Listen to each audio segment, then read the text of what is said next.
Bismillahirrahmanirrahim. Assalamualaikum warahmatullahi wabarakatuh. Alhamdulillah wassalatu wassalamu ala Rasulillah wa ala alihi wa sahbihi wa mawala. Wala haula wala quwata illa billah. Ini streaming atau rekaman?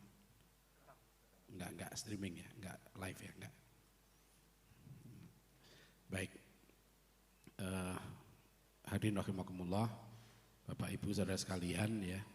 Saya ingin mengawali dari satu hadis Rasulullah SAW yang tentu sudah sering kita dengar ya. Rasulullah bersabda, "Thalabul ilmi faridotun ala kulli muslimin." Mencari ilmu itu wajib bagi setiap muslim. Ya, jadi hadis ini jelas bahwa mencari ilmu itu wajib. Nah, saya mau tanya nih pada Mahasantri, ilmu apa yang wajib dicari? Hah? Ilmu?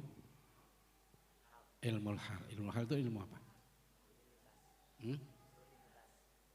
Ilmu rutinitas.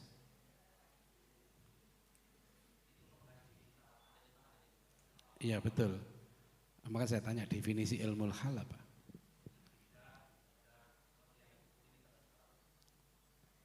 Ya, yang rutinitas tidak semuanya wajib. Al-hal itu kan yang ilmu yang diperlukan ya kan untuk terlaksananya satu kewajiban. Ya, itu wajib kan. Jadi sebetulnya kan berarti sekolah itu enggak wajib. Ya enggak? Ada enggak perintah sekolah? Hadisnya kan tolabul ilmi, bukan tolabul madrasah. Ya, nggak ada hadis yang sampai sekarang saya pesan sudah banyak itu belum ada yang bisa ngasih. Ya. Tolabul madrasah faridotun, ya, tolabul jamiah, ya, mencari kampus itu wajib. Enggak. Tapi kenapa sekarang orang-orang justru sibuk nyarikan sekolah untuk anaknya? Yang ilmu yang diwajibkan nggak dicari. Yang enggak diwajibkan malah dicari. Nah, ini kebalik-balik kan. Di masa Nabi enggak ada sekolah. Ya kan? Tapi di masa Nabi ada pendidikan enggak? Berarti pendidikan sama dengan sekolah atau enggak? Kan yang wajib itu mencari ilmu. Ya kan? Mencari ilmu itu di mana saja. Kapan saja. Ya. Nah, terus sekolah itu apa? Kenapa orang sekarang kok bicaranya karena menteri kita namanya Menteri Pendidikan. Ya kan? Menteri Pendidikan dan Kebudayaan. Kenapa? Digabung pendidikan dan kebudayaan. Pernah mikir gak gitu? Kenapa ya? Kok namanya menteri? Dulu waktu kita merdeka, awal-awal namanya Menteri Pengajaran. Apa bedanya pendidikan dengan pengajaran? Jadi kalau dalam bahasa Belanda dulu dibedakan antara onderwijs dengan opvoeding. Pendidikan itu opvoeding. Pengajaran itu onderwijs. Jadi dulu Ki Hajar Dewantoro itu beliau menteri pengajaran, bukan menteri pendidikan. Ya, karena pendidikan itu adalah satu proses penanaman nilai. Namanya pendidikan. Mendidik itu artinya menanamkan nilai. Nilai-nilai apa? Nilai-nilai karakter, nilai akhlak, nilai adab. Jadi mendidik anak ya supaya dia jadi jujur, tidak malas, jadi pemberani, ya, tidak mudah menyerah, ya, tidak menjadi pendengki, tidak sombong. Nah, itu opvoeding. Ya, kalau bahasa kita takdib. Jadi kata adaba yu'addibu takdiban. Ya. Maka proses takdib itu melalui penanaman, ya, inculcation. Nilai itu ditanamkan. Dengan apa caranya? Supaya didik anak jadi jujur, gimana caranya? Caranya 5. Ya, ini nanti, sebab ini yang diwajib nanti untuk orang tua tuh 5 ini. Ya, 5 itu apa? 1, dicontohkan. Kalau anak kita pengen anak itu rajin membaca gitu ya, suka menolong atau dermawan, ya, jujur, maka lakukan 5 hal. 1, contohkan. Gurunya, orang tuanya harus jadi contoh. Kalau kita ingin didik bangsa kita jujur, pemimpinnya. Ingin didik bangsa kita tidak malas, ya pemimpinnya harus ngasih contoh. Gitu. Yang kedua, satu nilai itu akan tertanam kalau dibiasakan. Ya, dibiasakan, akulturasi, dibudayakan. Terus saja dibiasakan. Lama-lama nilai itu akan jadi nilai yang membudaya. Ya. Ketiga, dimotivasikan. Harus ada motivasi terus-menerus. Sebab istiqomah dalam menanamkan kebaikan itu tidak mudah. Godaannya besar, ya. Maka harus ada motivasi terus-menerus. Ya, tugas guru, orang tua itu memotivasi. Keempat, ditegakkan aturan. Ya, harus ada penegakan aturan. Maksudnya gini, yang melanggar jangan disamakan dengan yang taat. Gitu. Yang berbohong dengan yang jujur, ya kan, jangan disamakan. Di satu lembaga pendidikan misalnya kita mendidik ya anak-anak jujur, maka yang bohong harus diberi sanksi. Apakah sekedar teguran, surat peringatan, tapi harus diberikan sanksi. Itu penegakan aturan. Kelima, didoakan. Ya, guru, orang tua harus terus mendoakan. Itu namanya upfooding, penanaman nilai. Pengajaran, transfer of knowledge. Gitu. Ya, pengajaran itu, mengajar, ya, mengajar tata cara sholat, tata cara zakat, ya, geografi, biologi itu pengajaran. Itu kalau bahasa Belanda dulu disebut dengan onderwijs. Ya. Nah, kita taklim, ya, taklim itu pengajaran, pembelajaran. Nah sekarang, Bapak Ibu sekalian, kita ini sebenarnya sedang menghadapi zaman baru. Zaman yang orang sebut sekarang zaman serba internet, zaman disrupsi. Bahkan lebih jauh lagi sekarang kita udah masuk era kecerdasan buatan, artificial intelligence. Ya, sekarang mahasiswa itu bikin skripsi itu 10 menit sudah selesai dengan program AI itu. Ya. Jadi sudah canggih sekarang. Nah makanya ini banyak yang terlambat mengantisipasi. Dulu susah sekali kita cari informasi. Sekarang ya apa yang ada di universitas mana saja sekarang sudah ada di internet semua. Orang mau buat pesawat aja belajar sekarang dari internet, ya. Mau memperbaiki mobil dari internet, ya. Sekring rusak memperbaiki itu ada caranya di internet. Jadi sekarang ini orang banyak belajar dari internet karena pembelajaran sekarang harus bersaing dengan robot. Bahkan sekarang robot banyak yang lebih canggih daripada manusia, gitu. Nah di era sekarang ini makanya sebenarnya sudah nggak ada tempat sekarang ini ya, istilah tempat kota, desa, terpencil itu nggak ada. Karena semua yang dibaca sama, akses informasinya sekarang sama. TV apa itu sekarang sudah mulai ditinggalkan semua, hampir semua sekarang sampai di tengah hutan pun orang itu sekarang bacaannya sama. Ya, World Wide Web itu sama, ya, www itu World Wide sama sudah semua. Global kita ini sudah jadi satu masyarakat global. Nah bahkan beberapa puluh tahun lagi nanti tempat-tempat yang paling favorit itu justru tempat-tempat yang susah dijangkau. Antum sekarang lihat beberapa orang yang selfie, kan ada kan yang selfie kemudian mati, kecebur jurang, ada itu kan. Memang selfie yang paling bagus itu kan yang peluang hidupnya paling kecil. Itu keren banget tuh. Gitu. Jadi kalau mau antum buat film yang keren itu, memang semakin kecil peluang hidupnya, nah itu semakin bagus. Gitu loh, iya kan? Makanya suatu daerah semakin susah dijangkau, itu semakin keren. Sekarang kan tuh bayangkan di Jakarta, orang sekarang bikin konten kreator, sama coba. Saya lihat orang-orang kampung tambah kreatif sih, bikin acara ini, karena memungkinkan. Ini zaman sebetulnya peluang bagi orang-orang yang dianggap pelosok. Kalau ini sih daerah ini keren banget nih daerah sini. Jadi kalau saya berpikir di sini ya, ini sudah menjadi pusat ilmu internasional di sini. Jadi jangan berpikir di sini lokal, ini kampung gitu ya. Jangan ini dengan Washington udah sama. dengan tempatnya Joe Biden itu di situ, ya kan? Dengan sini sama. Coba yang dibaca Joe Biden apa? Sama Twitternya kita baca, ya kan? Sama semua. Saya ke Ternate, ada satu pondok pesantren.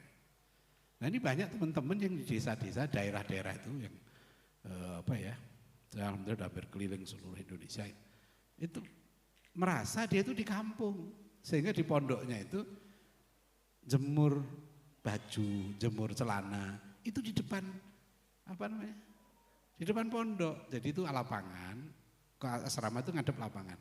Jemurannya di depan itu sebenarnya. Terus itu pondok di pinggir jalan, jemurannya ditaruh di jendela yang ngadep ke jalan. Saya bilang, antum itu masih berpikir bahwa ini kampung, gitu kan? Antum nggak tahu, saya cek di internet, ternyata pesantren itu sudah ada di internet. Berarti saya bilang antum itu sudah dibaca seluruh dunia ini. Kita sekarang ini sudah jadi warga global, gitu ya kan? Maka cara berpikir kita sudah harus berubah. Jangan merasa sebagai orang kampung. Gitu. Kayak Gibran itu, kan percaya dirinya luar biasa. Ya, saya bukan kampanye ya. Saya merupakan perdebatan lah di bawah itu. Tapi kan yang penting dia pede. Ya, sama Pak Bejo keren mana? Iya kan? Kalau Pak Bejo 2029 jadi cawapres bisa nggak? Bisa, sangat bisa. Kan tinggal kita perbanyak konten tentang beliau aja, ya kan? Ya kan? Sukses mimpin desa ini, dirikan pondok pesantren ini kan. Nanti bikin warung martabak di situ, ya, bikin keren, ya kan? Tinggal diangkat. Ini gampang sekarang Ibu. Ya, Ibu sekalian. Maksud saya sekarang ini kita ini zaman baru nih, zaman yang belum pernah ada sebelumnya. Makanya sekarang kita ini ya, apa yang harus kita kuatkan dalam pendidikan kita? Nabi perintahkan cari ilmu, kenapa? Ilmu apa tadi? Ilmu hal betul. Ilmu yang diperlukan untuk kita ini menjalankan kewajiban kita sebagai muslim, gitu. Terus kewajiban kita sebagai muslim apa? Kewajiban kita itu kan gampang sih. Innal hayata aqidatun wa jihadun. Ya, penyair Mesir Shauqi Bek bilang hakikat hidup itu dua saja gitu. Menguatkan akidah kita, mengokohkan akidah kita, menyelamatkan akidah kita dan berjuang di jalan Allah. Udah dua itu aja. Menguatkan akidah itu dengan ibadah, ya kan, dengan akhlak yang baik, banyak sedekah, akidah kita dengan merenungkan, memikirkan penciptaan langit dan bumi, memikirkan kondisi diri kita, akidah kita selamat, karena yang penting kita ini mati, wala tamutunna illa wa antum muslimun. Yang kedua, ilmu yang harus kita pelajari supaya kita bisa menjalankan itu, gimana kita bisa menjadi pejuang di jalan Allah. Sebab kalau kita enggak jadi pejuang, ya, maka kita ini akan menjadi orang yang sibuk dengan urusan diri kita sendiri. Karena hakikat dakwah itu, orang berjuang itu orang yang memikirkan bagaimana orang lain itu mendekat kepada Allah. Maka perintah Rasulullah SWT kan perintah pada kita kan, ud'u ila sabili rabbika bil hikmah wal mau'izatil hasanah wajadilhum billati hiya ahsan gitu. Udah hidup kita tuh sederhana kok. Gimana kita ini iman kita terjaga, ya, kemudian ibadah kita baik, akhlak kita baik, dan berjuang di jalan Allah sudah. Tinggal kita turunkan ilmunya itu. Ya. Nah ini ilmu yang wajib kita pelajari. Nah untuk misalnya ya kan berdakwah, supaya dakwah kita sukses, ya kita perlu ilmu di situ. Ya, misalnya contoh kita berdakwah di satu masyarakat, yang diperlukan apa? Ya memahami kondisi, jadi fahmul waqi, ya, dan fiqhud dakwahnya dikuatkan. Dan orang yang berdakwah itu dalam Al-Quran disebut sebagai orang-orang yang paling mulia. Wa man ahsanu qaulan mimman da'a ilallahi wa amila sholihan wa qala innani minal muslimin. Jadi orientasi kita di situ. Kita ingin jadi orang yang mulia. Gimana cara mulia? Kuntum khairu ummatin ukhrijat linnas ta'muruna bil ma'ruf wa tanhauna 'anil munkar. Umat ini akan mulia kalau dia berjuang, berdakwah. Kalau dia enggak berjuang, dia akan hina. Bahkan bukan hanya kita, semua negara, semua bangsa yang sudah berpikir hanya untuk dirinya, rakyat itu ya, dia nggak peduli dengan kondisi bangsanya, kondisi masyarakatnya, itu pasti negaranya akan hancur. Ya. Kan dulu ada Presiden Amerika bilang gini, jangan kamu pikirkan apa yang bisa diberikan negara ke kamu untuk kamu, tapi pikirkanlah apa yang kamu bisa berikan untuk negaramu, kan itu. Jadi orang itu kalau dia nggak berpikir tentang umat, tentang kondisi umat Islam, mesti kan dia pikirnya apa? Ya pikir dirinya sendiri lah. Ujungnya dia akan hidup dari syahwat ke syahwat. Ya. Jadi dalam surat Muhammad ayat 12, walladzina kafaru yatamatta'un wa ya'kulun kama ta'kulul an'am. Orang-orang kafir itu hidupnya hanya senang-senang, makan-makan seperti binatang. Ya, kama ta'kulul, seperti binatang makan-makan itu. Ya udah, hidup dia hanya berpindah dari syahwat satu ke syahwat yang lain. Ujung dari orang yang memuja syahwat ini apa? Stres. Ya, karena dia nggak akan pernah meraih kebahagiaan. Karena manusia itu hanya bisa bahagia kalau dia sujud kepada Tuhannya. Nggak bisa, orang itu ya, dia sibuk makan ini, ada batasnya kan. Semua kenikmatan dia. Coba lihat ya beberapa, sekarang banyak kan, kadang nggak masuk akal. Artis-artis, berapa artis itu kan kena narkoba. Orangnya itu kalau kita lihat ya, di TV ya ketawa-ketawa, di film ketawa-ketawa, cantik, tampan, kaya raya, populer. Karena kita pikir apa yang kurang pada orang ini? Tiba-tiba apa dia? Gantung diri. Tiba-tiba dia ditangkap polisi karena narkoba. Ketika kita baca, kenapa dia begitu? Ternyata apa? Gak bisa tidur. Beberapa artis itu cerita dia, gak bisa tidur. Untuk tidur saja dia harus dibantu obat. Coba kita ini kan bersyukur. Ya, khutbah aja kita bisa tidur. Pengajian bisa tidur. Itu kan kita syukuri. Ya, nah, ada orang Mbak yang untuk tidur saja harus susah, harus beli obat. Gitu. Jadi antum kalau tidur di mana-mana itu syukuri itu. Gak semua orang bisa begitu. Saya juga begitu. Tadi saya disopiri beliau aja sebentar ya. Saya bilang, Ustaz saya mau tidur saya. Mahal itu. Udah beli, kalau beli obat berapa tadi saya beli.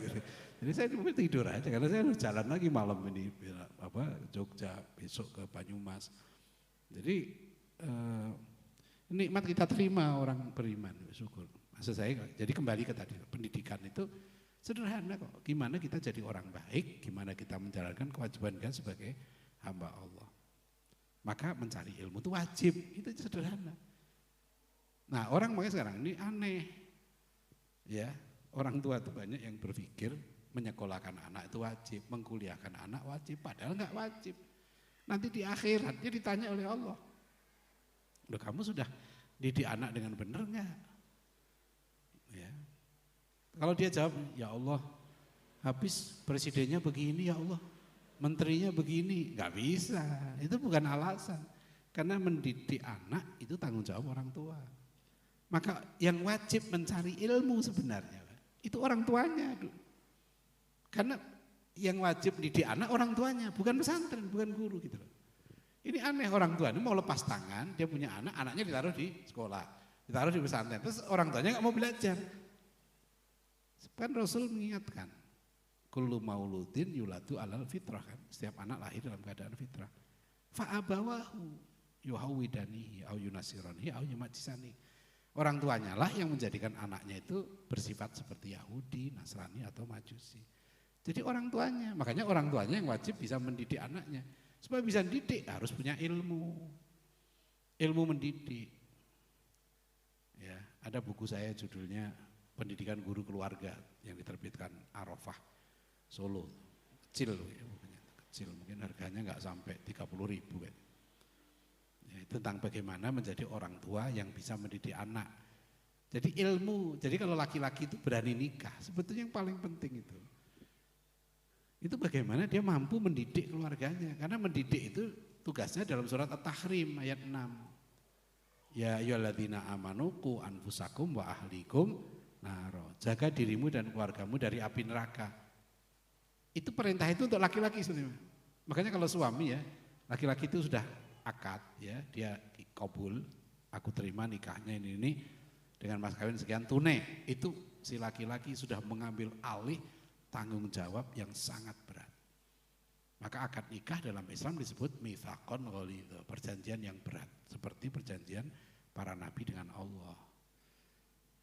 Nah, kalau dia kemudian punya anak, ya wajib, itu namanya ilmu hal, ilmu yang diperlukan untuk terlaksana kewajiban. Jadi kalau dia belum nikah, ya nggak wajib punya ilmu bagaimana mendidik keluarga yang baik. Begitu dia sudah nikah, wajib punya ilmu. Begitu dia punya anak, wajib tahu cara menjaga diri dan keluarganya dari api neraka. Caranya cuma dua.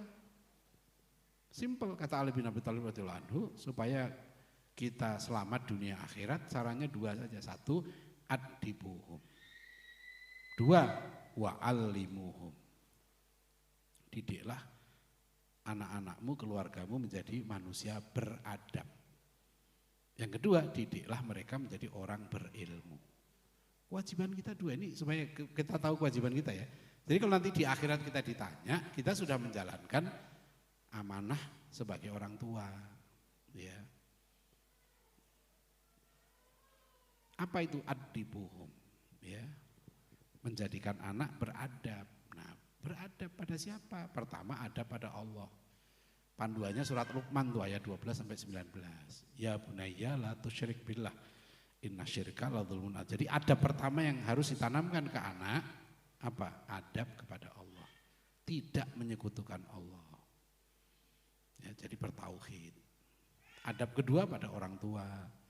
Nah, berlanjut nanti kan adab pada Rasul, adab pada ulama, ya, adab pada ilmu, adab pada guru, adab pada saudara, bahkan beradab kepada lingkungan, beradab kepada binatang, ada adab, beradab kepada orang non-muslim, ada adabnya semua. Ya. Abdullah Ibn Mubarak ya, seorang ulama besar, beliau menyatakan kadal adabu yakunu thulutsaidin. Porsinya adab dalam agama kita itu 2/3. Beliau itu bilang, aku mencari adab itu 30 tahun. Ya, 20 tahun kemudian aku mencari ilmu.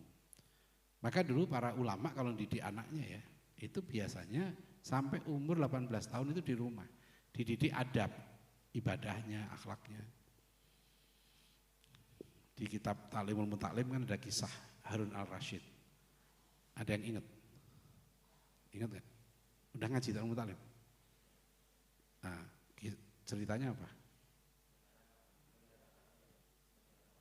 Nah itu kan.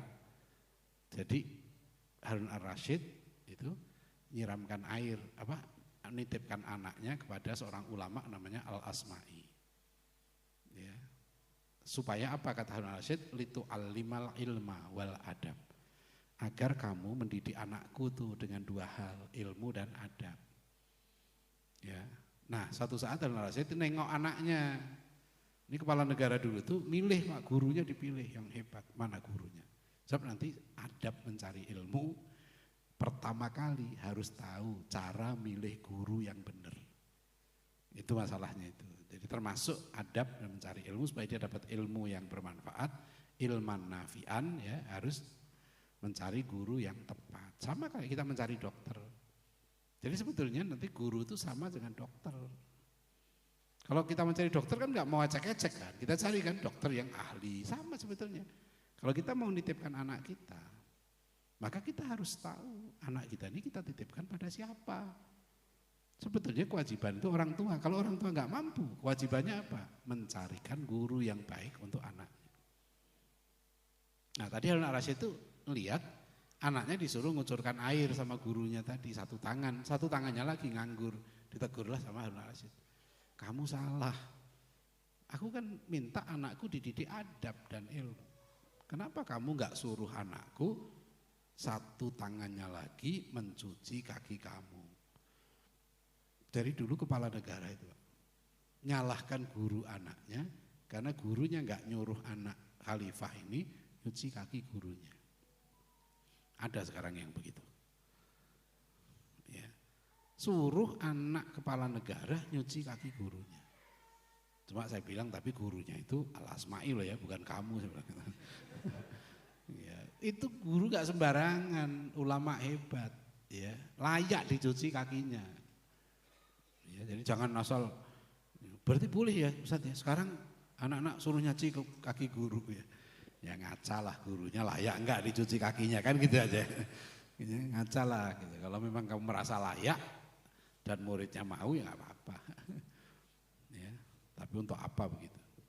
Cuma waktu itu ya indikator zaman itu Pak, zaman adab pada guru itu sampai begitu. Karena dulu takut orang tua itu Pak, kalau guru anaknya tidak ridho, itu masalahnya. Sebab kalau gurunya sampai tidak ridho, anaknya nggak dapat ilmu yang manfaat. Kalau anaknya nggak dapat ilmu manfaat apa bahayanya bagi orang tua Pak? Orang tuanya nggak dapat kiriman pahala, ilmunya nggak manfaat. Bahkan mudarat misalnya, dia pintar tapi merusak. Ya, jadi ini sangat berbahaya.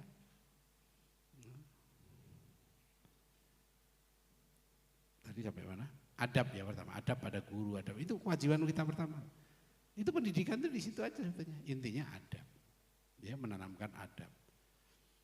Yang kedua ilmu. Nah, ilmu yang wajib dipelajari ada dua, ilmu yang fardu ain dengan yang fardu kifayah. Ilmu fardu ain ini kata Syekh Azharnuji itu seperti makan, bahan makanan tiap hari. Ilmu yang fardu kifayah seperti obat. Fardu kifayah itu artinya ilmu yang wajib dipelajari oleh sebagian orang muslim. Ya, ilmu kedokteran, ilmu IT, ilmu hacker, ilmu elektrik, ya kan? Itu tidak boleh dalam satu masyarakat Islam ya tidak punya atau tidak cukup kebutuhan akan tenaga ahli di bidang itu. Itu fardu kifayah hukumnya. Jadi fardu kifayah itu cara menilainya gimana? Nah ini kaitannya dengan kuliah nih anak itu. Cara menilainya adalah apakah ilmu itu dibutuhkan di masyarakat atau tidak. Sekarang ini banyak yang keliru, saya perhatikan. Dia kalau kuliah nyari jurusan yang dikira duitnya banyak. Kan gitu ya, nyari jurusan ini keren. Lulusannya gajinya sekian. Ya. Kalau di Jakarta itu yang populer sekarang aktuaria. Karena profesi aktuaris baru masuk saja sudah gaji awal sekitar 15-20 juta. Aktuaris itu kan analis keuangan. Dia harus kuat matematik dan ekonominya. Itu di kampus beberapa kampus tuh serbu tuh karena duit itu lebih dianggap lebih keren dari dokter. Yang kedua banyak ya dokter kan, orang mikir kalau jadi dokter ya mudah cari duit. Itu sebenarnya nggak boleh. Pertimbangan mencari ilmu seperti ini nggak boleh. Pertimbangan mencari ilmu fardu kifayah itu adalah ilmu apa yang diperlukan oleh umat. Itu yang harus dicari. Misalnya di mana nih? Daerah ini sepanjang ini. Ada ahli tafsir nggak di sini? Yang ahli tafsir Al-Quran ada nggak? Nah berarti wajib. Seluruh kampung ini, ya, dan ini terutama kalau di Ta'limul Muta'allim disebutkan kewajiban bagi penguasa untuk mengarahkan sebagian orang Muslim menguasai ilmu itu. Misalnya di sini ada nggak yang ahli sejarah Islam? Nggak ada misalnya. Wajib. Siapa yang pinter, ya kan? Ya kuliahkan sampai dia dapat doktor. Ya. Itu jadi begitu caranya. Jadi bukan keinginan masing-masing. Ya, anak saya begitu saya suruh, oh kamu ini ya ahli. Begitu lulus dari kantor saya bilang kamu ini saya punya buku banyak nih comparative religion. Karena saya mendalami comparative religion, perbandingan agama. Dan itu langka. Saya bilang ilmu ini langka. Anak saya suruh kamu belajar itu. Jadi anak saya nomor 3 saya suruh kamu belajar sejarah. Jadi guru sejarah. Dari S1 dia kuliah sejarah. Ya, sampai jadi guru sejarah. Kenapa? Karena langka. Saya tahu saya keliling di banyak sekolah Islam. Banyak sekali yang kesulitan mencari guru sejarah yang baik. Beberapa pesantren kurikulumnya saya review, itu juga saya sarankan ini pelajaran sejarahnya enggak serius. nggak disiapkan gurunya. Ya. Padahal itu wajib, itu fardu kifayah. Yang ahli ya di bidang itu fardu kifayah. Ya anak saya bilang kamu belajar sejarah. Sekarang alhamdulillah dia udah master. Terus belajar di mana? Ngajar di pondok lah, jangan keluar. Gitu. Karena mengajar ilmu yang bermanfaat ya itu pahalanya besar. Jadi kalau kita orang tua ya, cara berpikirnya itu jangan nanti kalau anakku jadi gubernur, jadi presiden, jadi ini kan mengangkat derajat keluarga. Oke, itu benar, tidak salah. Tapi niatnya apa? Niat jadi presiden apa? Niat jadi gubernur apa? Niat jadi menteri apa? Apa untuk berbangga-bangga atau untuk berbuat baik? Tadi kan saya kasih contoh, ini masyarakat kadang-kala sekarang ini banyak keliru ya. Memahami tentang kemuliaan itu enggak sesuai dengan Al-Quran. Yang mulia itu kan orang yang takwa. Seharusnya pendidikan kita itu kan mengarahkan orang menjadi orang takwa. Orang mukmin yang paling mulia kata Rasulullah adalah yang sempurna imannya adalah yang terbaik akhlaknya. Akmalul mu'minina imana aksanuhum khuluqa. Ya. Ada berita tadi kan saya contohkan berita yang rame ini, viral. Kisah inspiratif marbot jadi profesor. Inspiratif seorang marbot berhasil meraih gelar profesor. Inspiratif seorang marbot berhasil meraih gelar profesor. Ada lagi. Si Udin manusia marbot semoga menjadi inspirasi kita. Ada berita lagi. Kisah inspiratif Udin 22 tahun lalu hanya marbot masjid kini menjadi profesor. Itu artinya apa berita ini? Menjadi marbot itu hina kan gitu kan, remeh. Dulu dia hanya marbot, sekarang jadi profesor. Nah ini cara pandang yang keliru. Berarti dia menganggap remeh dong orang yang jadi marbot masjid. Padahal menjadi marbot masjid itu pahalanya besar. Coba bayangkan nanti, orang nyiapkan nih membersihkan masjid sehingga orang sholat, nyaman sholatnya. Udaranya sejuk, bisa air mengalir. Yang bersihkan ini Pak, dapat semua pahala sholat orang yang sholat jamaah di situ. Keren itu. Dia tidur di rumah aja pahalanya dapat dia gitu loh. Itu kalau orang kita ini kan hidup untuk apa sih? Supaya kita selamat dunia akhirat tadi kan. Supaya enggak masuk neraka, timbangan amal kita itu perbanyak. Itu aja gampangnya. Maka cari amal yang dampaknya besar. Man sanna sunatan hasanatan falahu ajruha wa ajru man amila biha. Ya.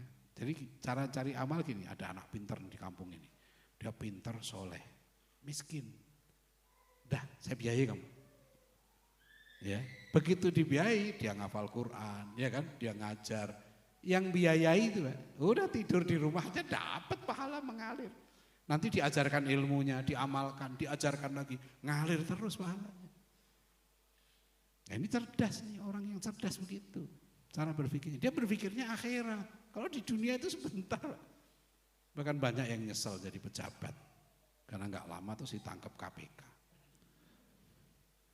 Profesor tadi kan, profesor ada di satu negeri lah yang jauh sana, entah berantah.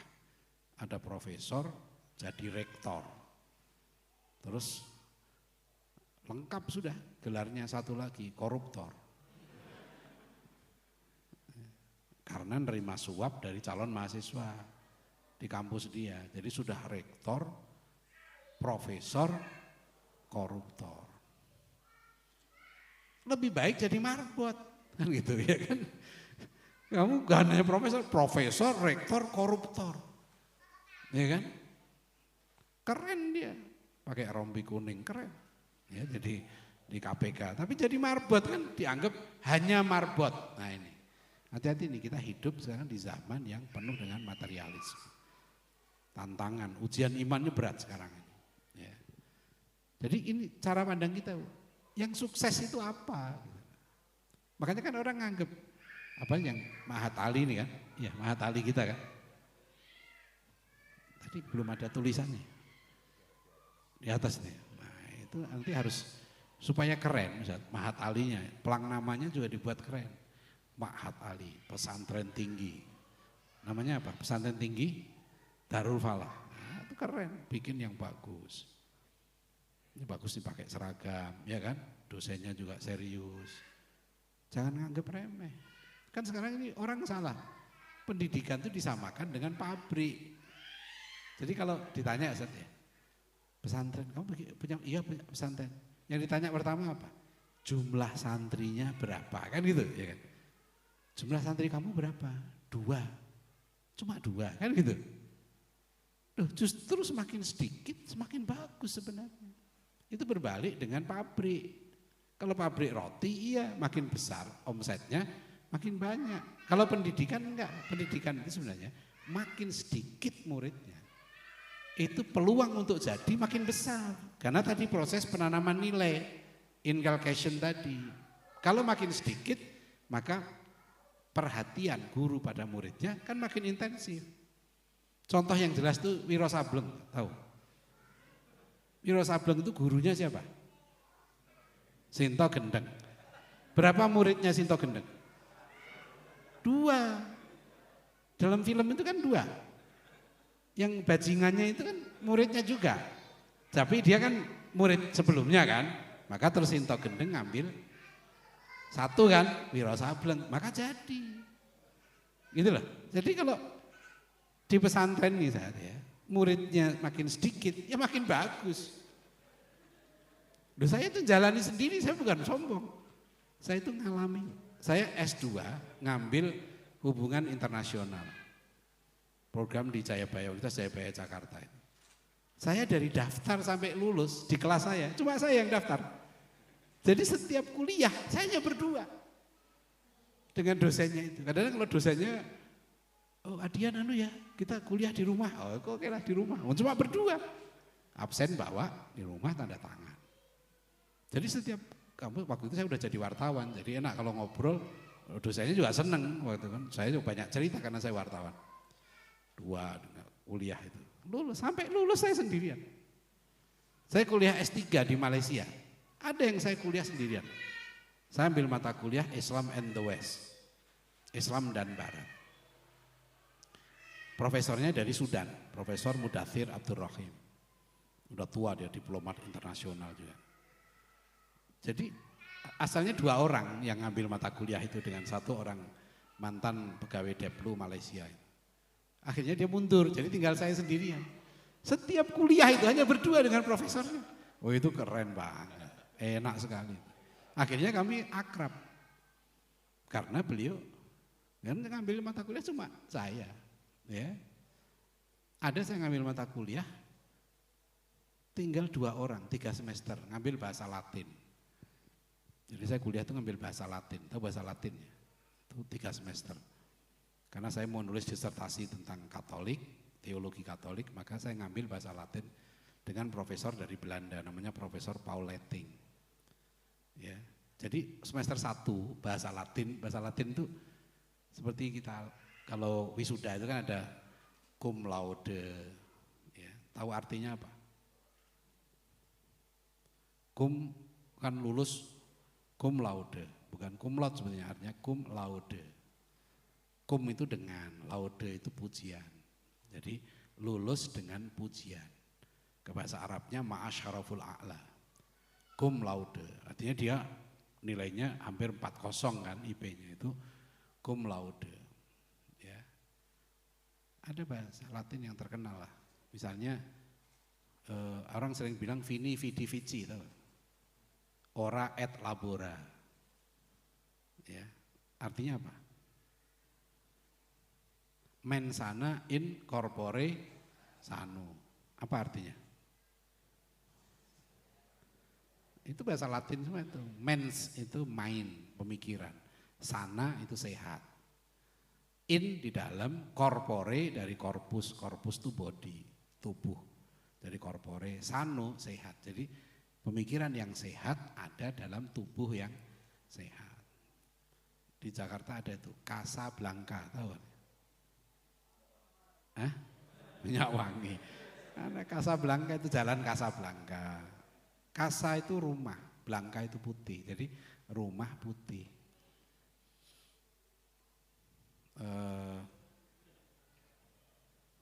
Kalau karya besar apa? Ini istilah yang terkenal. Magnum opus. Jadi kalau kita tanya Buya Hamka, magnum opusnya apa? Karya besarnya Buya Hamka apa? Tafsir Al-Azhar. Gesang, magnum opusnya apa? Bengawan Solo. Magnum opus. Opus itu karya, magnum itu besar.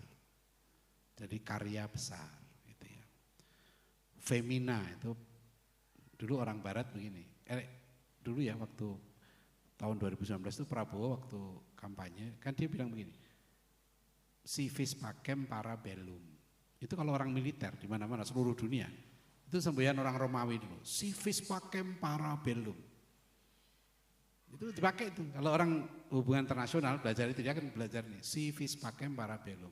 Si jika, vis jika Anda mau dari follow, vis pacem perdamaian. Para bellum siapkan perang. Itu dalil Pak. Jadi kalau Amerika itu bagaimana sekarang supaya damai? Siapkan perang. Ya, teori dalam hubungan internasional, kalau kita mau damai, ada teori namanya balance of power. Supaya enggak terjadi perang, harus ada kekuatan yang imbang. Misalnya sekarang Israel dengan Hamas yang enggak imbang, maka perang. Gitu lah. Tapi kalau Hamas punya kekuatan militer sama dengan Israel, enggak berani nyerang. Sama kan kayak Amerika dengan Rusia, imbang dia. Senjata nuklir punya, sini punya, gitu kan? Ini kapal induk punya, sini punya, itu imbang. Maka namanya balance of power. Itu si vis pacem para bellum. Itu saya ngambil bahasa Latin tuh 3 semester. Asalnya semester 1 sekitar 9 orang. Lama-lama ujian saya tinggal sendiri. Semester 3 itu. Berdua dengan profesor. Jadi enak. Maka saya sudah ngalami. Kuliah itu kadang-kadang saya cuma 4 orang, 2 orang, 3 orang. Ya. Jadi saya kalau dulu saya mulai santri pesantren, saya 5 orang anak saya. Saya yakin, saya pilih guru yang bagus dulu. Wah, saya punya mahasiswa bagus, guru mau keluar dari sekolah, keluar ya, udah anak saya keluarkan dari sekolah, didik. Karena saya udah tahu rumusnya, pendidikan itu yang penting gurunya. Gurunya bagus, ya kan? Dan gurunya dia punya perhatian, ya jadi tiap hari anak dilatih. Ya, di coach, bahasa sekarang itu di coach, ya kan? Itu namanya mulazamah. Maka di situ lahirnya Soekarno dari rumah Cokro Aminoto, lahirnya Muhammad Nasir, Mr. Muhammad Rum, Kasman Singodimejo. Siapa yang didik mereka? Haji Agus Salim di rumahnya.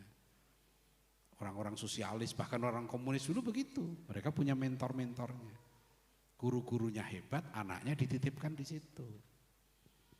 Itu cara mendidik dulu. Jadi kalau sekarang ya, Anda misalnya Mahat Ali nih, berapa orang ini? Oh ini keren Ustaz. Berapa SPP-nya Mahat Ali? Hah? Nah itu yang tadi saya bilang di kuliah tadi pagi di Iskarima. Masa kuliah S1 Quran di Iskarima bayarnya itu cuma 8 juta satu semester. Saya bilang ini terlalu murahnya. Kan murah banget itu, ya kan? 8 juta satu semester, coba bayangkan. Nah yang kuliah kedokteran 30 juta satu semester. Kan kebalik cara berpikirnya. Padahal ilmu yang dia pelajari ini ilmu-ilmu fardu ain. Ilmu Al-Quran, ilmu hadis, syariah. Itu ilmu yang fardu ain tingkatannya tinggi. Ya, malah murah. Cuma 8 juta. Yang kedokteran 30 juta, 40 juta satu semester. Nah ini kebalik cara berpikirnya. Tadi saya suruh naikinlah 15 juta pada ketawa. 8 juta aja udah mahal katanya. Ini gimana sih belajar ilmu, ya kan? Kalau bisa bayar, infak. Gitu loh. Jadi Anda misalnya nih Mahat Ali, mahasiswa. Nggak punya duit, punya duitnya berapa? 5.000, bayar 5.000. Betul, anak saya sekarang dari istri saya pertama itu 7 orang. Ya. Itu nomor 5 sama 6 sekarang, 5, 6 itu udah kuliah ke ilmu dakwah Muhammad Najir. Karena saya udah yakin anak jadi dai itu bagus, anak jadi guru itu bagus. Anak saya lulus saya suruh jadi guru dan gaji dia itu Saya bilang, kamu gajinya untuk bayar kuliah. Kenapa? Supaya berkah. Gitu. Kalau enggak, mampunya berapa? Mampunya 800.000 sebulan. Ya enggak apa-apa, mestinya misalnya 1,5 juta sebulan. Ada yang mampunya 400, bayar sebulan 400. Bahkan kerja. Jadi anak saya, santri saya suruh kerja. Kerja kamu jadi guru ngajar, nanti hasil ngajar kamu infakkan. Supaya kamu dapat ilmu yang berkah. Karena infak, Bapak Ibu sekalian, fisabilillah itu tinggi nilainya gitu loh. Ya, jadi jangan kemudian kalau enggak bayar merasa untung. Yang untung guru pesantrennya, pahalanya besar. Karena dia membayarkan gitu. Jadi cara berpikirnya kebalik. Justru kalau dia enggak bayar, dia rugi. Kalau mampu loh ya, kalau enggak mampu itu Rasulullah juga begitu kan, ada orang yang zina bukan zina dengan istrinya di bulan Ramadan kan begitu kan. Apa bisa bayar? Suruh enggak bisa ya Rasulullah. Ya, suruh bebaskan budak enggak bisa, beri makan 60 orang miskin enggak bisa. Terus suruh puasa berapa? 60 hari ya? 2 bulan kan? Dia bilang, ya Rasulullah, puasa sehari aja saya nggak sanggup katanya. Jadi ini sahabat satu ini tengil betul gitu ya. Jadi sudah melanggar ya kan. Bebaskan budak nggak sanggup, ngasih makan orang miskin nggak sanggup, disuruh puasa nggak sanggup. Akhirnya sama Rasulullah dikasih korma, ya udah ini bayarin. Nah itu coba. Rasulullah SAW itu begitu cara didik itu. Ya. Tapi kita ini bukan karena dia mengada-ada, Pak, nggak mampu. Jadi memang nggak mampu gitu. Ya, jadi kalau kita tuh hidup itu bahagia, Bu, nyari berkah. Ilmu misalnya, nanti saya bilang, kamu punya ilmu, terus apa? Ajarkan. Punya ilmu cara wudhu yang benar, ya kan? Itu ilmu berharga. Ada orang yang sholat belum bisa kan? Pak, bisa ngaji Pak? Belum. Sini Pak, saya ajarin. Ya, gratis, kalau perlu saya kasih duit. Nah gitu loh. Ya kan? Kasih duit, sudah saya ajar, kasih duit kan pahala saya besar. Kemudian dia bisa ngaji, Masya Allah. Dia sholat, setiap dia sholat, yang ngajari ngaji tadi, pahalanya ngalir. Yang ngasih beasiswa dia, orang tuanya yang mondokkan dia, dapat pahala. Yang bantu bangun pesantrennya, ya kan, ikut kerja bakti, dapat pahala. Itu mudah-mudahan nanti kita di akhirat, Pak. Itu kita dapat pahala itu numpuk. Kita kan nggak tahu. Tahu-tahu ilmu kita ini kemana-mana, kita mengalir terus. Allah nggak akan salah hitungan. Innallaha sari'ul hisab. Kan kita juga banyak mungkin kan dosa kita juga, ya kan? Banyak juga dosa yang ini kita ajari gak benar, disebarkan lagi ya dosanya jariah juga, ngalir juga. Nah nanti di akhirat ditimbang, gitu loh. Mudah-mudahan pas ditimbang amalnya lebih berat yang baik. Ya, jadi nggak nyicipin neraka dulu, langsung masuk surga. Maka Rasulullah itu kan ketika masuk masjid ada 2 majelis, satu majelis doa, ya, satu majelis ilmu. Rasulullah duduk di majelis ilmu. Karena mencari ilmu itu bahwa fi sabilillah hatta yarji'a. Jadi Bapak Ibu saudara sekalian ya, jangan terjebak dengan faham yang saya sebut sebagai faham sekolahisme. Ya, sekolahisme itu artinya menyamakan antara mencari ilmu dengan sekolah. Yang diwajibkan Nabi mencari ilmu. Sekarang apakah sekolah itu juga merupakan aktivitas mencari ilmu? Belum tentu, tergantung isi sekolahnya. Kalau di sekolah itu anak diajari sholat yang benar, ngaji yang benar, akidah yang benar, akhlak benar, ya kan, diajari ilmu-ilmu juga yang bermanfaat, ilmu matematika, bahasa Inggris, enggak apa-apa. Itu berarti sekolah itu menjadi tempat tholabul ilmi. Tapi kalau di sekolah itu dia diajari hal-hal yang gak bermanfaat, bahkan yang menjauhkan dari Allah. Diajari asal usul manusia dari monyet, ya, bukan monyet sih aslinya, sebangsa kera. Ya, kalau lihat di kurikulum kan begitu, asal usul manusia Indonesia dari sebangsa kera. Ya. Kalau Mahat Ali ini pernah SMA berarti ya? Tahu, pernah diajar tentang ini? Kebutuhan manusia ada berapa? Ada berapa jenis? 3, apa aja? Primer, sekunder, tersier. Oh di sini sama ya? Sama juga ya, sama kayak di Jakarta ya. Di Depok, di tempat saya begitu juga. Kebutuhan primer apa? Iya, apa aja jenisnya? Sandang, pangan, papan. Sekarang saya tanya, jawab soal saya nih ya. Berikut ini tidak termasuk kebutuhan primer manusia, tidak termasuk. A. Makan, B. Minum, C. Pakaian, D. Berzikir. Yang mana yang tidak termasuk kebutuhan primer manusia? Hah? Yang mana yang tidak termasuk kebutuhan primer? Nah,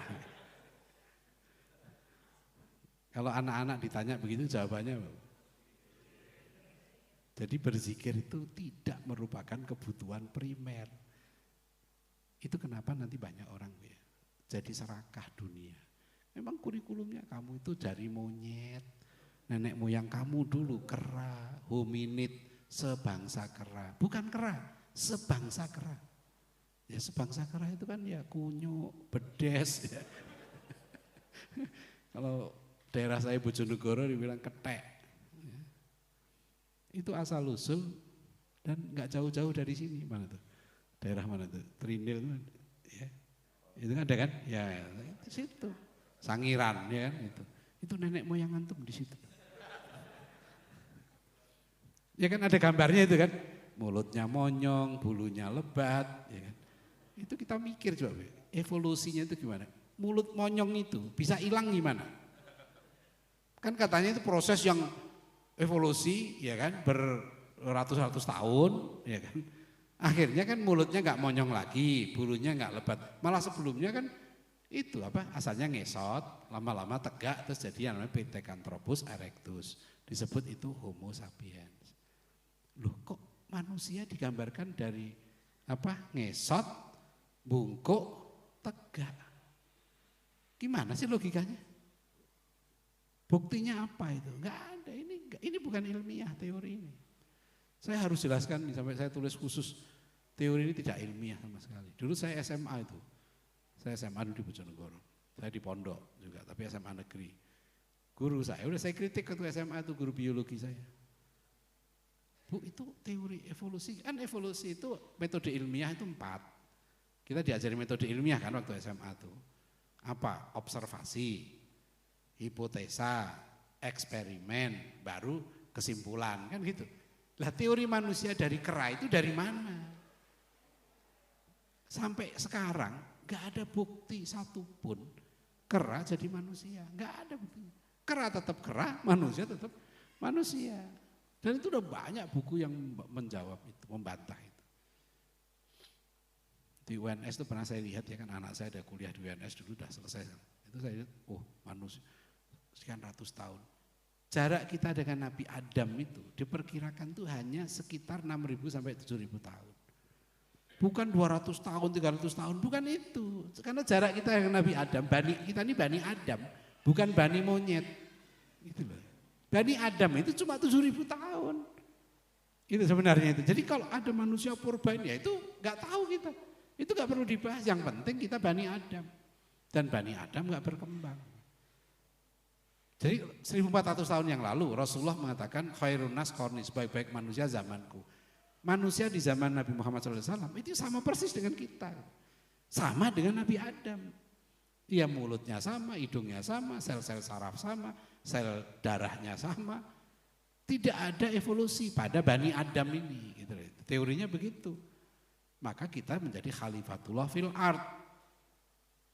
Hanya Bani Adam yang diberi amanah oleh Allah untuk menjadi khalifah di muka bumi. Inni ja'ilun fil ardi khalifah. Ya, ini mohon hati-hati nih Bu, karena nanti anak-anak ini belajar dia enggak sadar, dia enggak menganggap ibadah itu sebagai kebutuhan. Sebab manusia yang enggak berzikir pada Allah pasti jiwanya enggak tenang. Ala bidzikrillahi tatmainul qulub. Kenapa orang Gaza? Tadi kan saya bilang, sekarang banyak orang barat tuh masuk Islam gara-gara kagum sama akhlaknya penduduk Gaza. Puluhan tahun mereka itu diembargo, susah makan, ya kan? Dibom setiap saat, bisa kapan aja rumahnya dibom itu. Tapi kok nggak ada mereka yang stres, nggak ada yang bunuh diri, coba. Ya, bahkan usah kehilangan keluarganya pun, ya, itu masih dia bisa senyum, bisa nerima. Saya kagum sama waktu itu Pak Ridwan Kamil, Gubernur Jawa Barat itu kan, anaknya kan tenggelam di sungai di mana itu kan, di Swiss itu kan hilang kemudian. Berapa hari kemudian anaknya kan ditemukan. Apa yang keluar dari mulutnya Pak Ridwan Kamil itu? Alhamdulillah, jenazah anak saya ditemukan. Coba, itu hanya orang Islam yang bisa begitu tuh. Ya. Nah ini dididik anak-anak lupa pada akhirat, tujuan dunianya tinggi tadi, rugi. Karena kita ini hidup, pendidikan itu untuk kebahagiaan. Nah kembali ke pendidikan kita tadi itu ya, jadi kalau kita sudah ini keren nih Pak. Saya di mana-mana kan ada yang Mahat Ali, ya, ada Akademi Dakwah Indonesia setahun, program ini keren-keren. Jangan dianggap program ecek-ecek ini, 1 tahun, ya program, 1 tahun atau 2 tahun? 2 tahun, Masya Allah. 2 tahun, ya dididik menjadi dai. Itu harus bangga, ya jangan sampai ini nggak keren ya, nah, jangan bangga sebagai dai. Karena pekerjaan jadi dai itu pekerjaan terbaik. Waman ahsanu qaulan mimman da'a ilallah wa amila sholihan. Wa qala innani minal muslimin. Sekarang ada yang di pesantren saya, yang STID Muhammad Natsir ya, angkatan kedua itu cuma 4 orang. Tetap saya ngajar, 4 orang nggak ada bedanya bagi saya. 4 orang, 20 orang, ya 100 orang yang ngajar aja, pahalanya sama. Ya, jadi kalau sekarang ini anak berapa muridnya? 4 orang, nggak apa-apa. 4 orang itu didik yang benar, ya nanti dia jadi orang baik, jadi orang soleh, jadi dai, jadi guru, hebat. Daripada didik 100, nggak ada yang mau jadi dai, ya kan? Nggak ada yang mau jadi guru, ya sedikit tapi berkualitas. Kalau bisa banyak nggak apa-apa. Tapi pada sisi yang lain kita juga harus meningkatkan kualitas pendidikan kita, ya. Jadi ini sekali lagi ya selamatlah yang dilakukan oleh pesantren Darul Falah ini, insya Allah baru berapa tahun nih? 3 tahun ya. 3 tahun sudah gedungnya begitu, itu udah kelewatan itu bagusnya. Ya. Maksudnya ini sudah bagus banget ini yang gedung begini, Masya Allah ini sudah harus dimanfaatkan. Dan jangan merasa tadi ya, merasa ini di kampung, sekarang nggak ada kampung. Sama semua bacaannya, ya kan coba yang dibuka sama, ya. Jadi sama dengan orang Jakarta, bahkan orang Jakarta ngiri kalau ke sini. Ya kan, udaranya dingin, air mengalir. Ya. Jadi ini rahmat Allah. Jadi targetkan di kampung ini, ya desa sepanjang ini insya Allah 10 tahun lagi dari sini lahir. Ya paling enggak ya 2-3 ulama ahli tafsir, ulama hadis, ulama syariah ekonomi, ya. Ulama sejarah, ulama di bidang bahasa dan sebagainya. Ya, bisa. Karena sekarang dari sini sudah bisa anak jadi doktor. Enggak perlu ke Amerika, enggak perlu ke Eropa, enggak perlu ke Timur Tengah sana. Sudah bisa karena sekarang sudah semua menuju online. Ya, jadi yang penting pendidikan kita pertama tadi itu menanamkan adab atau akhlak mulia. Yang kedua, ya diberikan ilmu yang manfaat, ilman nafi'an. Ya, jadi alhamdulillah ya saya bisa bersilaturahim di sini. Jadi sekali lagi ya ini mumpung tempat ini Masya Allah luar biasa, sejuk, indah, ya gedung sudah ada, ya santri sudah ada. Oh ini sudah insya Allah ditekuni, niat ikhlas karena Allah, berjuang di jalan Allah. Allah sudah janji akan menolong kita. Jika kamu menolong agama Allah, pasti akan ditolong oleh Allah. In tansurullah yang surkum, yuthabbit aqdamakum. Dan ini sangat menggembirakan kalau saya dengar ceritanya kan tadi, gotong royong seadanya, itu luar biasa cara-cara begini. Ini seperti cara-cara waktu di zaman Madinah dulu, Rasulullah SAW, semua siapa yang punya, ya kan, gotong royong, ya, ta'awun, saling tolong menolong, itu luar biasa. Cara seperti ini Masya Allah itu terasa. Ya dibandingkan dengan disumbang gitu ya, langsung jadi sekian, nggak terasa nikmatnya perjuangan. Karena dari kesusahan tadi ya itu saya juga begitu. Saya bikin pesantren, saya dulu kontrak rumah dulu, ya 1 tahun, pindah lagi kontrakan, 2 kali pindah, baru tahun ketiga ada yang wakaf. Ya wakaf juga bingung bangunnya gimana, gak ada duit. Ada teman tahu, udah bangun aja nanti kita cari, bangun aja, sudah. 8 tahun lah, terus bangun ya begitu. Santai dulu, saya dengan istri dulu bikin pengajian 25 tahun yang lalu, tahun 98. Itu dari rumah saya ngaji, anak ngaji 2 orang, 3 orang, ya 4 orang, akhirnya ngaji sampai 40 orang. Ya, terus orang masyarakat bilang, udah bikin TK, kita bikin TK di situ. Ya, di rumah ya, di dapur, di kamar, di rumah saya itu. Sampai sekarang TK-nya masih 23 orang, masih muridnya 98 terakhir. Rumah saya hanya 240 meter luasnya. Kemudian saya bikin SD ya tahun 2012, dapat tanah wakaf. Sebelum itu SD saya pinjam tanah kakak ipar saya pinjam. Saya bikin bedeng, triplek 5x5. Itu anak saya nomor 6, SD masuk situ mulai. Ya, setelah itu baru kakak ipar saya wakaf 300 meter. Jadi SD saya itu hanya 300 meter luasnya. Muridnya sekarang 123. Ya, sudah dari tahun 2012. Enggak luas.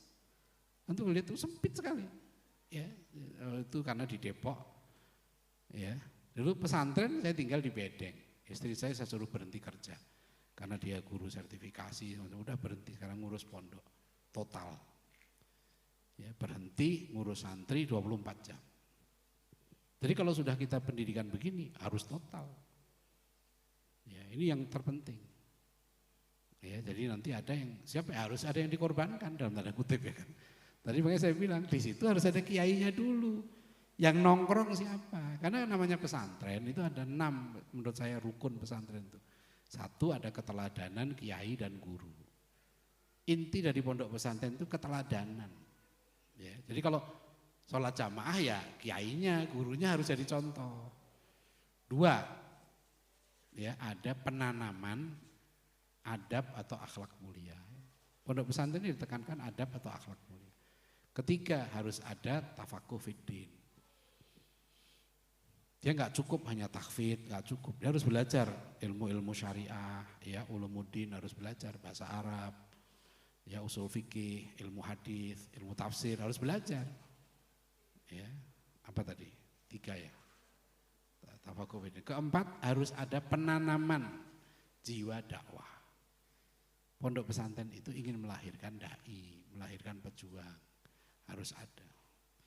5 penanaman jiwa kemandirian. Ya, di pondok pesantren harus ditanamkan jiwa kemandirian, enggak bergantung pada manusia. Dia terbiasa dilatih bergantung kepada Allah, tawakal kepada Allah. 6 dia memahami tantangan dakwah yang sedang berkembang.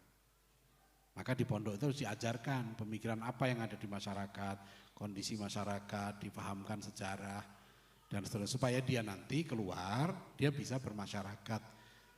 Dia tidak asing dengan masyarakatnya, dia tahu cara berdakwah yang tepat, yang bijak, yang benar gitu. Nah itu 6 itu paling tidak ya rukun pondok pesantren. Ini sudah sangat memenuhi syarat insya Allah. Ya, tadi saya tanya sudah ada kutabnya ya. Nah, kutab bisa besok tahun depan buka aja pondok pesantren Al-Falah. Ya, udah keren banget ini. Tanahnya tadi berapa? 1.000? Yang ini 1.200. Udah gede, 1.200. Bangunannya 4 lantai tadi ya? 4 lantai, Masya Allah. Ya, jadi kita doakanlah mudah-mudahan pesantren Darul Falah ini menjadi pesantren terbaik, ya, pesantren model, ya, yang tadi melahirkan orang-orang baik, orang-orang yang bermanfaat bagi masyarakat. Saya kira begitu ya, ini yang bisa saya sampaikan, mohon maaf karena saya harus jalan lagi ya. Tapi kalau misalnya ada yang mau nanya boleh. Tapi kalau nggak ada ya alhamdulillah. Ya. Silahkan kalau mumpung saya sebelum saya. Oh, santri enggak? Gimana silahkan. Ya.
Ini udah asal. Oh ya dan dulu. Atau saya saya jawab biar selesai langsung. Ya apa ya sebentar ya saya selesai. Singkat saja bismillahirrahmanirrahim. Yang pertama tadi pondok pesantren, oke masyarakat begitu itu realitas. Nah, itulah perjuangan kita. Jangan menyerah. Ya, kita harus punya cita-cita mengubah mindset masyarakat. Dengan apa? Buktikan pondok kita hebat. Kita nggak bisa melarang orang lain berpikir, tapi harus kita yang mengubah diri kita. Pondok harus menjadi contoh, menjadi model pendidikan yang ideal. Dan harus bangga orang-orang pondoknya dulu. Sebelum masyarakatnya percaya, sekarang pengurus pondoknya, anaknya dipondokkan enggak? Nah itu masalah, kalau pengurus pondoknya enggak percaya sama pondoknya sendiri, ya jangan nyalahkan orang lain. Gitu loh. Kita punya kampus, Mahat Ali kan. Lah sekarang pengurus pondoknya, anaknya kuliah di Mahat Ali enggak? Gimana supaya pengurus pondok, pengurus yayasan, anaknya kuliah di Mahat Ali. Insya Allah Mahat Alinya bagus. Saya begitu gampang, kok kampus di Depok ditanya, gimana kampus terbaik di kota Depok? Saya bilang, kampus saya lah, At-Taqwa. Buktinya apa? Anak saya pinter-pinter kuliahnya di At-Taqwa College. Kan saya nggak mengorbankan anak saya. Kan ada UI Ustaz di Depok. Ya kan salah sendiri UI di Depok. Kan ada nanyanya ke saya, kalau ada nanya tentang UI, nanya rektor UI.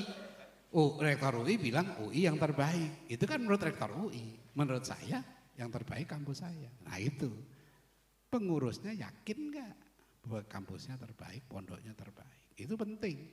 Karena sebelum kita bikin, kita iya kan, yakin nggak kita? Kalau kita nggak yakin ngapain kita bikin? Nah itu dulu ya, jadi jangan nyalahkan masyarakat dulu. Sekarang pengurus pondoknya yakin nggak pendidikannya terbaik? Nah itu dulu, ya. Ini yang kedua, apa tadi? Bukan, yang pertama tadi.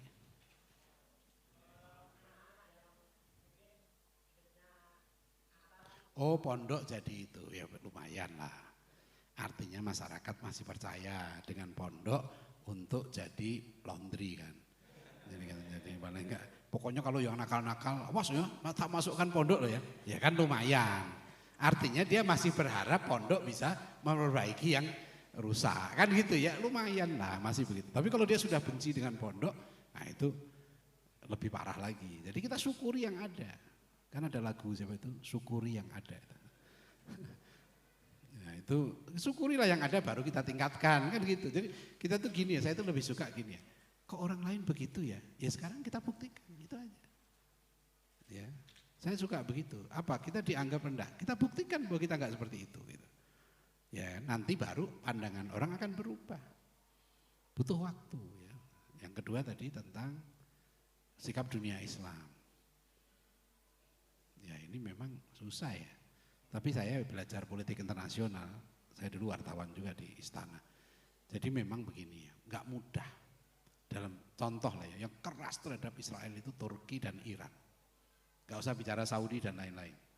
Turki itu armadanya hebat. Tapi kenapa sampai sekarang Turki nggak nyerang Israel? Apa kita bilang Turki nggak bela Palestina? Jadi kita ini masalahnya kompleks karena dalam sistem internasional sekarang yang berhak untuk mengirimkan pasukan itu hanya Dewan Keamanan. Menlu kita Bu Retno itu sudah ke Dewan Keamanan PBB dan minta supaya Dewan Keamanan PBB mengirim pasukan ke Israel, ke Gaza. Gitu lah. Tapi ditolak oleh Amerika.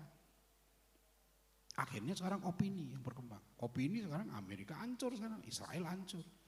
Dia memang bunuhi banyak orang, tapi opini dia hancur.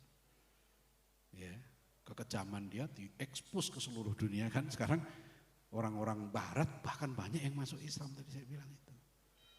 Ya, jadi Allah nggak mungkin membiarkan doa orang-orang yang terzolimi. Ya, jadi semakin kejam Israel, semakin cepat keruntuhannya. Ya, karena sekarang ini nggak bisa sembunyi lagi kan, semua kamera kan ada. Dulu mereka bisa sembunyi itu, bunuhin orang. Ini kalau mereka kejam udah biasa dulu. Kem Sabra Satila tahun 82. Itu penduduk Palestina itu dibariskan, pengungsi itu, kamp pengungsi dibariskan, ditembakin semua sama Ariel Sharon dan kawan-kawan itu dulu. Memang sudah terkenal. Ariel Sharon yang matinya lama itu bertahun-tahun kan sekarat itu kejam dia kalau dulu bunuh orang Palestina, dilindas tank. Ya, itu luar biasa. Jadi sudah, nah sekarang bagaimana dunia? Ya Indonesia nggak bisa, jauh kan.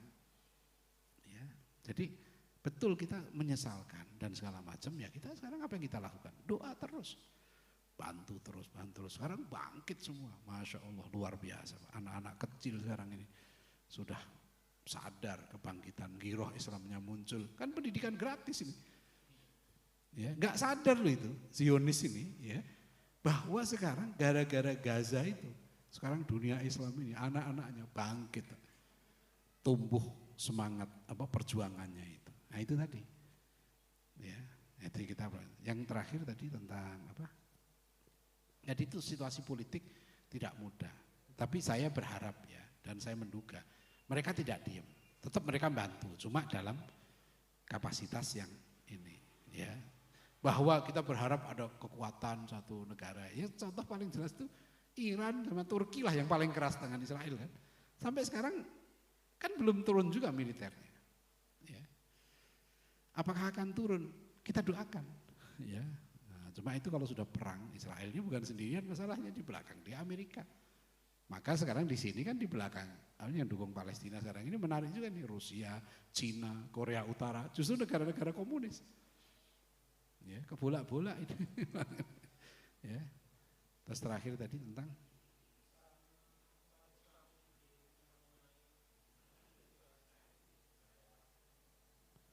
apanya yang ini?